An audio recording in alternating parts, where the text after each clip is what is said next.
took my baby.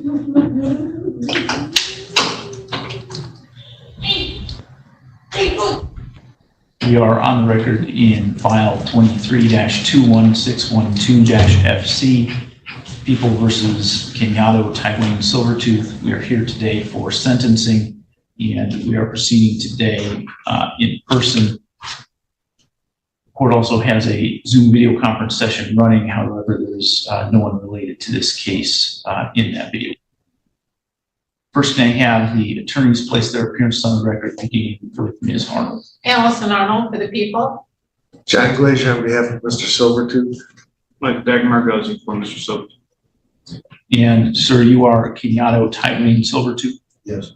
Mr. Silvertooth, have you had an opportunity to read and review your pre-sentence report? Yes. Have you had an opportunity to discuss that report with Mr. Glazier and or Mr. Dagmar? Yes. Are you satisfied with the representation and the advice that they've given you? Yes. Do you wish to explain or challenge the accuracy or the relevancy of any of the information that's in the pre-sentence report? No. Mr. Glazier or Mr. Dagmar, does the pre-sentence report disclose any prior convictions in which there exist any known constitutional defects? No, Your Honor. The probation officer has calculated the minimum sentencing guidelines on count 2, the discharging of firearm from a vehicle causing death, to be from 225 to 750 months to life. Do you agree with that computation of guidelines? Your Honor, we're not going to challenge the guidelines because Then you can go to test, and now you're testing positive for alcohol. Guess what happens now? the nature of the other conviction. All right. Ms. Arnold, did people have any objection to the guidelines on count 2? We did find an error in the guidelines, and we do have some corrections to the report itself.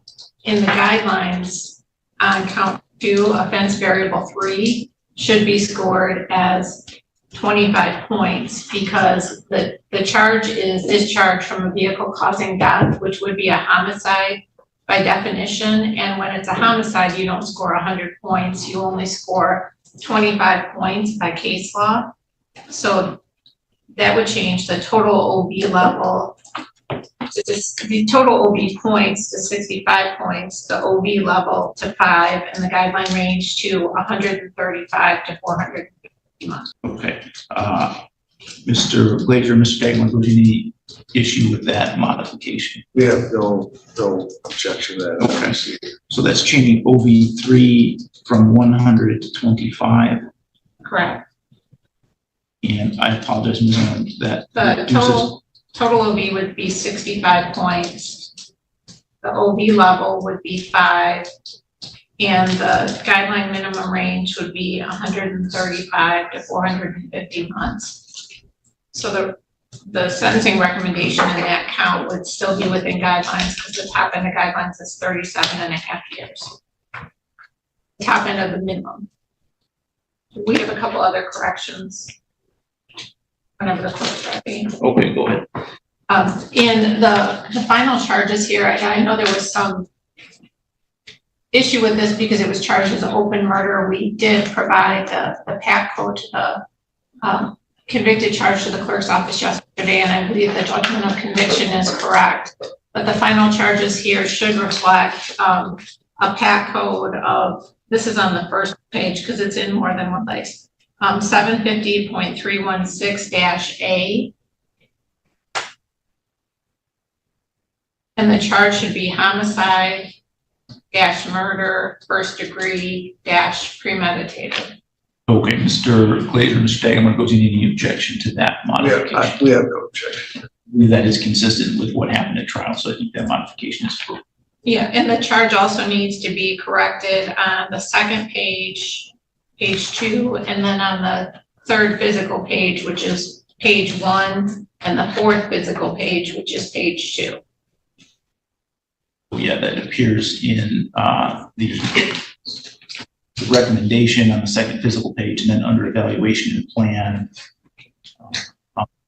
third physical page, and then under recommended narrative on the fourth physical page of the document. So we'll make those changes there as well. And Judge, I have a couple others. On the, under recommended narrative, the fourth physical page, the guideline range should be changed. Okay, yeah, so that has the 225 to 750, which we modified to 135 to 450. 135 to 450. And then on that same page, it indicates that Robert Allen indicated to the police that a 2015 Jeep Cherokee was involved in the shooting. It just should just say a Jeep was involved in the shooting. That's under description of the offense, the fourth line down. Fourth line down. And then Mr. Glazer, Mr. Dagenberg, was there any objection to that? Your Honor, we don't, the only thing we indicate in regards to amending the factual statements within the PSI is my client maintains his innocence and he knows you're not going to change those, but he would, anything describing him as having committed a homicide, he would, you know, just make an objection to it, obviously. So I will be honest, I don't recall Mr. Allen's testimony at trial, whether he said it was a Cherokee, a Jeep Cherokee, or just a Jeep. I know there was some discrepancy among the witnesses as to what kind of Jeep it was. yeah, I believe his testimony at trial was he thought it was a Jeep Compass. So I think if we just say a Jeep, it covers whatever in fact he did say. I'm confident he did not say what year vehicle it was. Okay, I would agree with that. I don't recall anyone testifying as to the year of the vehicle. And I guess I would agree if we remove Cherokee, it would cover whichever one he would have said. So we can delete the 2015 and delete the word Cherokee from that sentence. And then in that same paragraph, 2 lines down, or I guess it'd be 3 actually, it says the car was traveling eastbound of Frank Street. It should be eastbound on Frank Street. Anything else? The next page, the second paragraph, and so it says Gage Winsett testified knowing Kenyatta Black Silvertooth as his nephew is Mark Silvertooth. That should be changed to uncle. Later, any issue with that? No issue. Okay, so we'll change nephew to uncle. And then I think on page 5, the charge also needs to be changed under final charges 3 of 3. Yeah, I agree that should be changed to first degree rather than open murder. And then the third page from the end, which is page 2 of the basic information report, the guidelines should be changed under the disposition section, which is towards the bottom, to reflect the guideline range of 135 to 450 and the offense variable total of 65. Also be changed with the modification we've already made. That's all.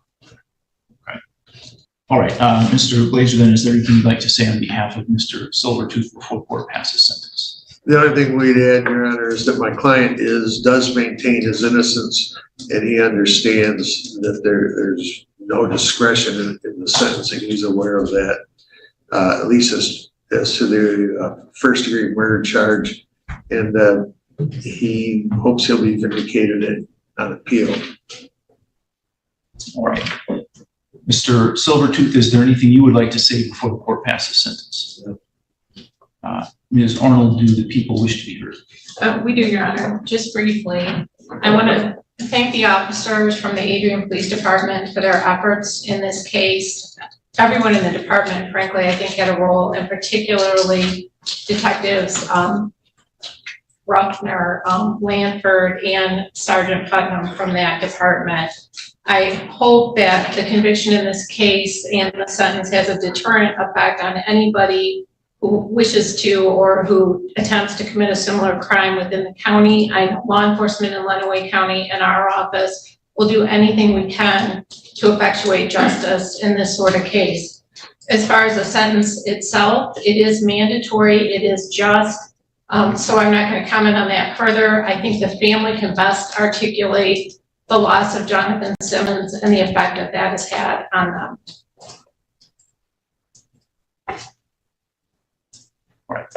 We have statements from the family. We do, Your Honor. We'd like to, first, Cynthia Simmons, who is Jonathan Simmons' mother, would like to speak.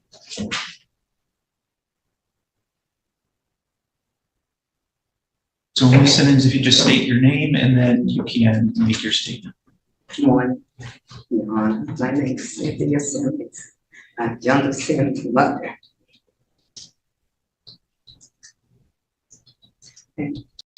I don't understand why this silver tooth took my son's life. Jonathan was a loving child. He was only a kid. This is a grown man. He should be more professional than that. He hasn't been killing John. And he's going to regret every bit of it, because God said forgive those. And I'm going to forgive him, because you know what? I ain't going to go to hell like he's going to hell eternity. And Judge, we also have Demetrius Cato, who is Jonathan Simmons' sister. And she'll be speaking as well as reading a statement from Parole Russell. So if you'll just state your name again and you can make your statement. Demetrius Cato, Jonathan Simmons' sister. Being the oldest of 11, I felt like I felt my little brother because I felt like I needed to protect him and I couldn't and didn't. I'm not gonna say he was perfect, but he didn't deserve to die. We're never gonna see my brother again. We have his memories now, but I was just about to try to read this. This from his child's mother, Parole Russell. Okay. Almost 2 years without you. Still don't know how I'm making it this long without you.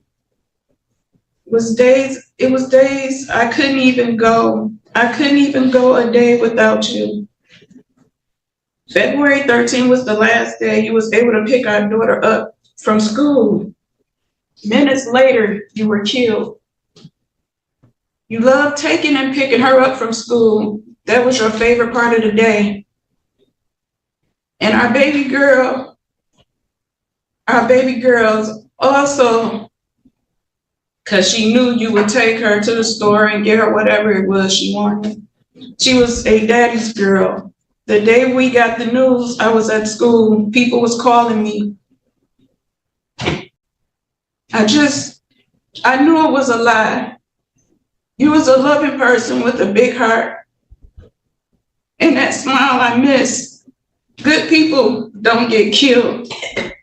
That's what I thought. I wanted it to be a lie so bad. Having to go home and tell our children you was gone because some evil people took your life over what? That's what I want to know.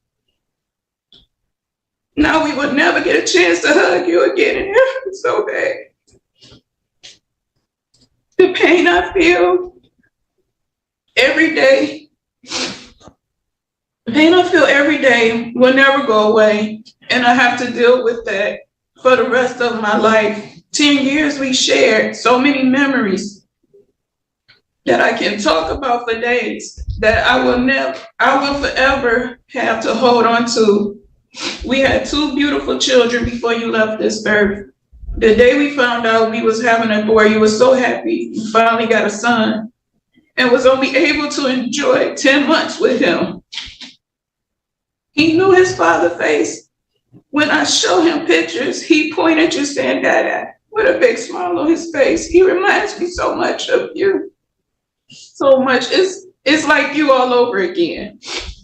Thank you for leaving a part of you with me forever. Our baby girl miss you so much. Seeing the hurt in her eyes.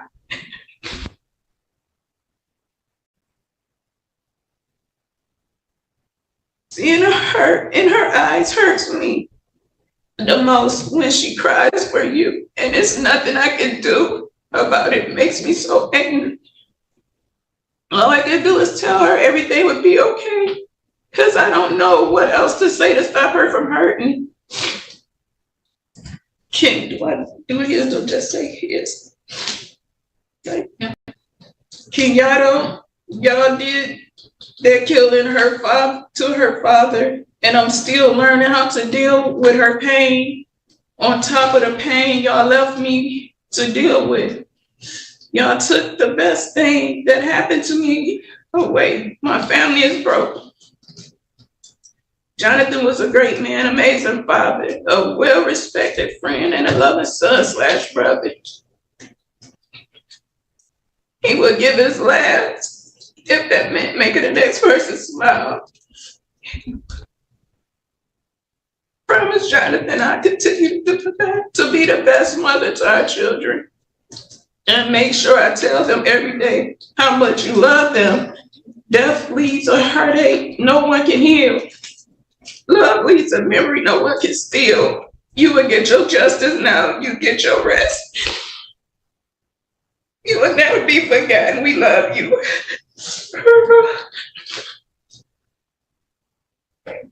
In determining the appropriate sentence, the court has considered the seriousness of the offense, their history, the principle of proportionality, the statutory penalty, the cost of confinement, the report and recommendation of the probation department, as well as what's been said on the record here this morning. The criteria and reasons for the sentence are the nature and gravity of the offenses, the discipline appropriate to their commission, deterrence against reputation by you and by others, vindication for the law, and the protection of society. Mr. Silvertooth is 48 years old. He has 3 prior felonies, an assault with intent to murder from 1993, where he's convicted by a jury, served 11 to 25 years, discharged in 2007. Delivery and manufacture of cocaine conviction in 2012, served another prison sentence and was paroled in 2017. And then this case in which Mr. Silvertooth has been convicted of first-degree murder, discharge of a firearm from the vehicle causing death, and felon firearm.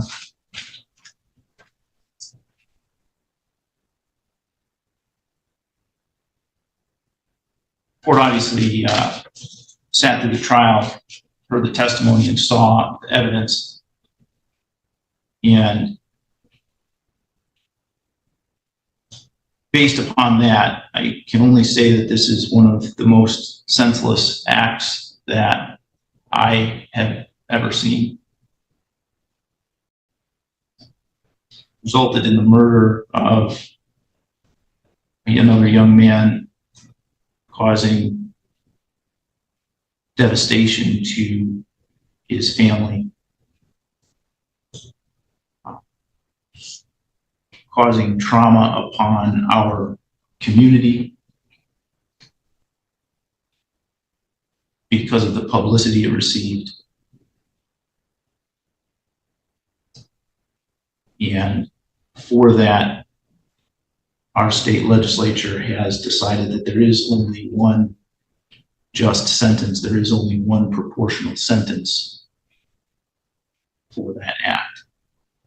So it will be the sentence of the court with respect to count 1 that Mr. Silvertooth be sentenced to the Michigan Department of Corrections for life without the possibility of parole. Or count 2 that Mr. Silvertooth be sentenced to the Michigan Department of Corrections for 35 years to 60 years with credit for 486 days served. And with respect to count 3, the felony firearm, that Mr. Silvertooth served a period of 2 years with the Michigan Department of Corrections with credit for 486 days served. By law, that sentence must be served first, and the other sentences are consecutive to the felony firearm count. You must pay a $130 crime victims' rights fee and a $68 state cost. So $68, I believe it's times 3. Thank you. Yeah, it's a $68 state cost and put 1 for each count. do have the ability to request an appeal of your sentence, Mr. Silvertooth. The bailiff is going to hand to you 3 copies of the notice of right to appellate review and request for appointment of attorney form. You need to sign 1 copy of that form and return it to us. That just indicates that you received your copies of the form. If you want to appeal your sentence, you need to fill out the remaining portion of the form and mail it to the address listed in the form within 42 days. Yeah, I think so. He just mails it back to the address here at Winter Street, right? It's the address that's listed in the form, although if he knows now that he wants to fill it out, we'll give him an opportunity to do that before he leaves the courthouse, and you can just take it from there.